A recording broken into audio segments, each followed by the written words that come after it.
प्रेम धुन के सभी दर्शकों को मेरा हृदय से प्रणाम।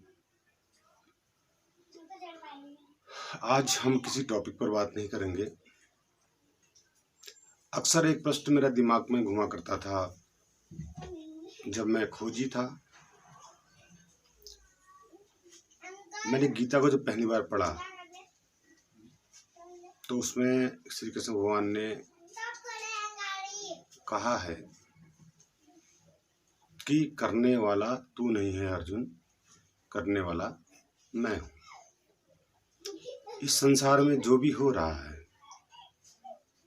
वो सब मैं कर रहा हूं, मेरे द्वारा हो रहा है।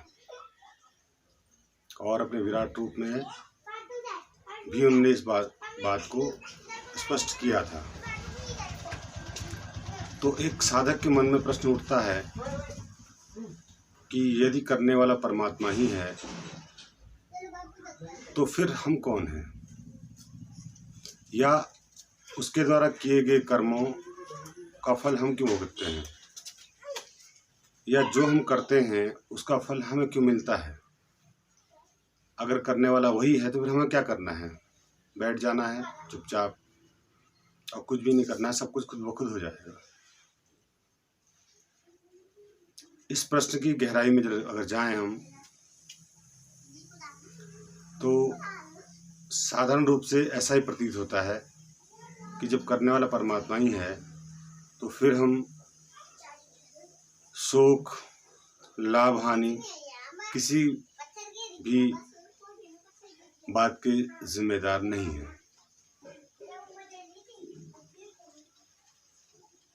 अब इसका उत्तर इस तरह से बना जब समझ में आई बात कि तब तक करने वाले हम ही हैं जब तक हम करता हैं, जब तक हम ये महसूस कर रहे हैं कि यह काम मेरे द्वारा हुआ, यह मैंने किया, तो तब तक हम पर कर्ता का नियम ही लागू होगा। जैसा हम करेंगे वैसा ही फल हमको प्राप्त होगा। लेकिन जब साधक को आत्मानुभूति हो जाती है और उसको महसूस हो जाता है कि कर्ता मैं नहीं हूँ, कर्ता तो कोई और है जो हमारे भीतर मौजूद है, उसके द्वारा कर्म हो रहा है, तो फिर कर्ता परमात्मा ही होता है। कभी किसी नदी से अगर पूछो कि क्या तुम बह रही हो, तो नदी कहेगी नहीं, मुझे बहाया जा रहा है। क्योंकि प्रकृति ने ऐसी व्यवस्था कर रखी है, ढलान है, गुरुत्वाकर्षण बल है, सब कुछ है, तो नदी को कुछ नहीं करना पड़ रहा है। पेड़ से पूछो कि क्या तुम बढ़ रहे हो, तो पेड़ भी यही कहेगा कि नहीं, सब हो रहा है, क्योंकि पेड़ को कुछ करना नहीं पड़ रहा है, सब कुछ स्वतः हो रहा है। आजकल के हिसाब से देखा जाए तो जब तक आपका इन्वॉल्वमेंट नहीं है, आपके अहंकार का कोई इन्वॉल्वमेंट नहीं है, तो तब तक आप करता नहीं है। जैसे ही आपके अहंकार का इन्वॉल्वमेंट हो जाता है तो फिर आप पर कर्ता का दोष लग जाता है। इस बात को ऐसे समझा जा सकता है, गाड़ी होती है, गाड़ी में ड्राइवर होता है, इंजन होता है, पेट्रोल होता है। अब गाड़ी जीवित होती, ठीक है, तो गाड़ी अगर ये कहती कि मैं चल रही हूँ, क्योंकि महसूस तो यही होता कि बॉडी चल रही है, पर गाड़ी को ये पता नहीं है कि वो उसमें पेट्रोल भी है, उसमें ड्राइवर भी है, चलाने वाला, उसको ज्ञान नहीं है। और वो यही समझ रही है कि मैं ही चल रही हूँ, क्योंकि मैं मोड़ काट रही हूँ, मैं रुक रही हूँ, मैं तेज बढ़ रही हूँ, मैं गति कर रही हूँ। तो ये बोध अगर गाड़ी को हो जाए कि मैं चल रही हूँ, तो इसका मतलब फिर वही चल रही है, तो उसका दोष उसको लगेगा। इसको मनुष्य से तुलना करके आप समझिएगा। और जिस दिन गाड़ी ने कहा कि मैं कहाँ चल रही हूँ, मैं तो निर्भर हूँ, चलाने वाला तो कोई और है, ड्राइवर है, पेट्रोल है, इंजन है, मैं नहीं चल रही हूँ, वह निश्चिंत हो जाएगी, मुक्त हो जाएगी सारे भारों से, क्योंकि अब उसका कोई काम रह नहीं गया है।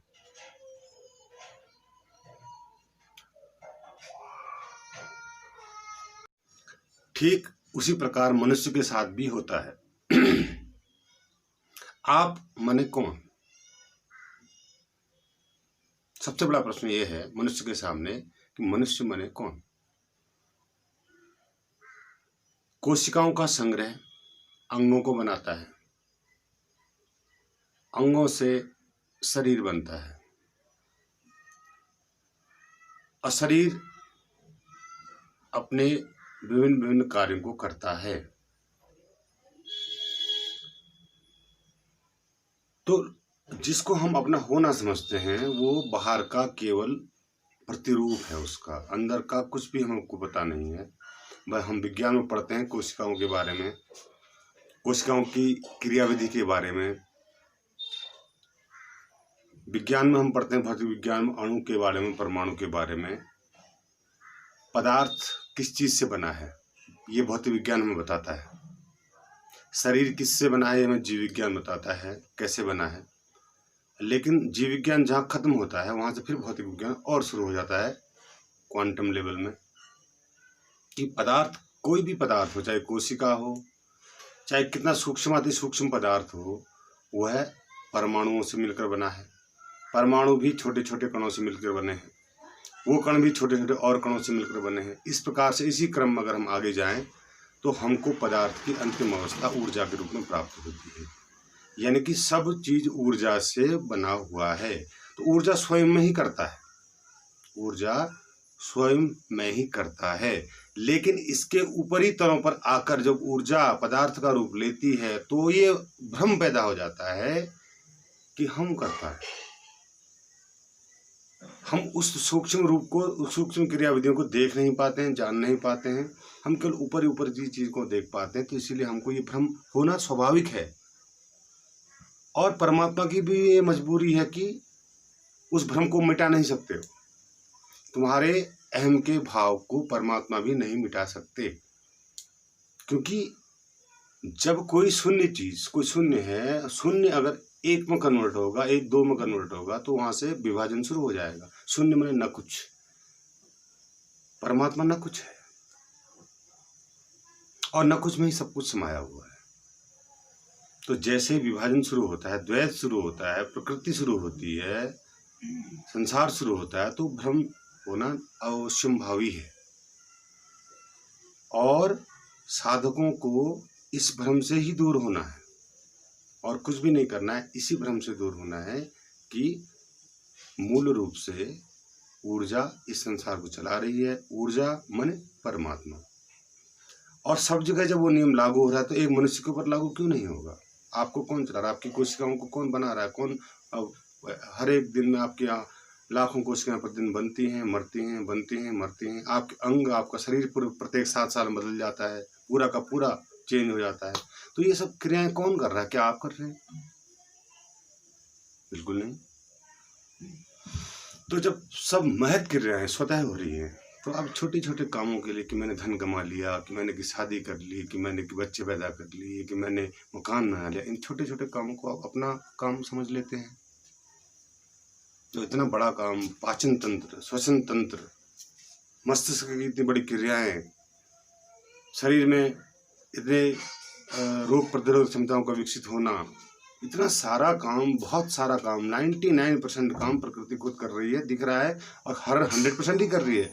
पर 1% जो भ्रम अवस्था में है वो आप समझ रहे हैं कि मैं ही सारे अज्ञान की जड़ है। आप इसको गहराई समझिए।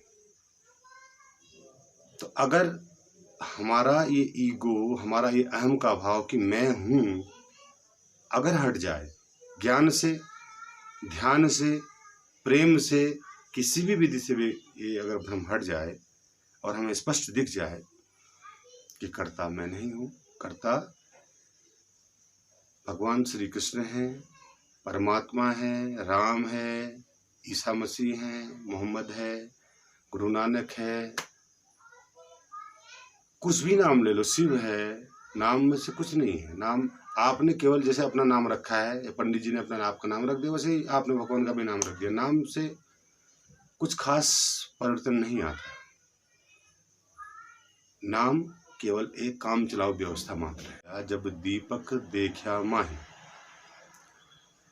जब तक आप हैं तब तक भगवान कहीं भी नहीं है।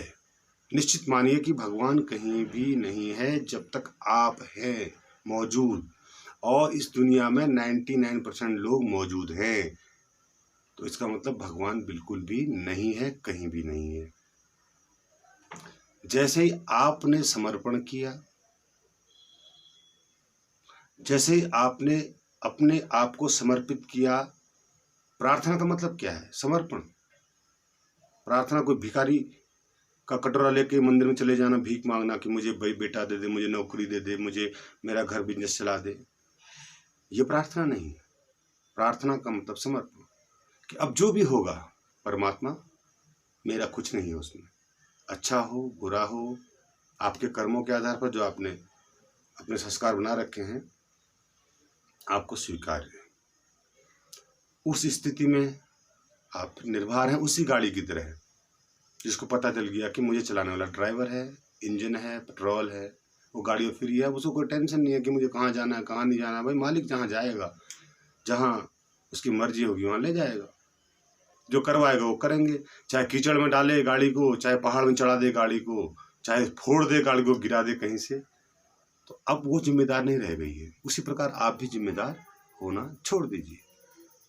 मैंने छोड़ दिया, मैं समझ गया इस बात को कि मैं बिल्कुल जिम्मेदार नहीं हूँ। हाँ, जो कर्म मुझसे हो रहे हैं उनका मैं साक्षी जरूर हूँ, देख रहा हूँ, मैं अभी बोल रहा हूँ तो उसका मैं साक्षी हूँ, पर कहीं से कहीं तक मैं नहीं बोल रहा हूँ। उसका वॉइस सिस्टम, उसका मानसिक विचारों को बनाना, उसका, मैं एक मशीन हूँ, वो मशीन को ऑपरेट करने वाला भीतर बैठा है, वो चला रहा है, वो बोल रहा है। और ठीक इसी प्रकार आप भी न सुने, उसको ही सुनने दें तो बात बन जाएगी। पर आप सुनेंगे मेरी बात को और अपने दिमाग लगाएंगे, ये ऐसा कहा, ये वैसा कहा, ऐसा था वैसा था, कई उसमें तर्क कुतर्क आप निकालेंगे और फिर आप उसी भंवरजाल में फंस जाएंगे। मैं कि तो परम पूज्य आत्माओं, मैं आपसे इतना कहना चाहूँगा कि जिस क्षण आपको ये पता चल जाए, जिस क्षण भी आपको आभास हो जाए कि मैं गलत दिशा में हूँ, मैं नहीं समझ पा रहा हूँ इस संसार के दुष्चक्र को, तब तक आप स्वयं से न कोई पहचान कर पाएंगे, न आप अपने अहम से मुक्त हो पाएंगे, न ही आप कोई प्रगति कर पाएंगे। केवल एक चक्र में आप फंसे हैं, उसमें फंसे रहेंगे। पैदा होना, मर जाना, फिर पैदा होना, फिर मर जाना, कर्मों के संस्कार ले जाना, फिर उन संस्कारों के अनुसार भाग्य का निर्माण होना, भाग्य के अनुसार घर परिवार मिलना, उसके अनुसार फिर कर्म का होना, फिर वही दुष्चक्र आप, जिससे आप कभी मुक्त नहीं हो सकते। प्रलय भी हो जाएगी तो भी आप उस दुष्चक्र से मुक्त नहीं हो पाएंगे।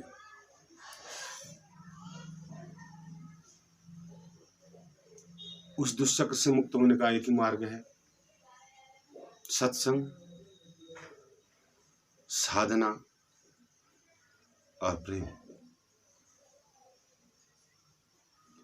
इस मार्ग से मुक्त होने का यही एक उचित तरीका है। आप अपनी दिनचर्या को सुधारिए। सबसे पहली बात, खान पान पर थोड़ा ध्यान दीजिए। थोड़ा ऐसा करिए जो आपको मन बिल्कुल न चाहे। थोड़ा मन से हटिए। आपका मन सोने का हो रहा तो आप जाग जाइए। जिस मन के साथ खेल करिए, जो आप मन आपके साथ खेल कर रहा है उसके साथ खेल करना सीखिए, तो आप एक दिन निश्चित ही समझ जाएंगे कि मन एक भ्रम है। सब भीतर से स्वयं हो रहा है, सब स्वयं घटित हो रहा है। मैं खाली समझ रहा हूँ कि मैं कर रहा था, मैं बोल रहा था, मैंने गाली करी, मैंने जो है गुस्सा करा, मैंने कुछ करा, सब कुछ स्वतः हो रहा है। आप इस भ्रम में मत रहिए। तो इस भ्रम को दूर करिए और यथाशीघ्र स्वस्थ होने की कोशिश करिए। सभी प्रेम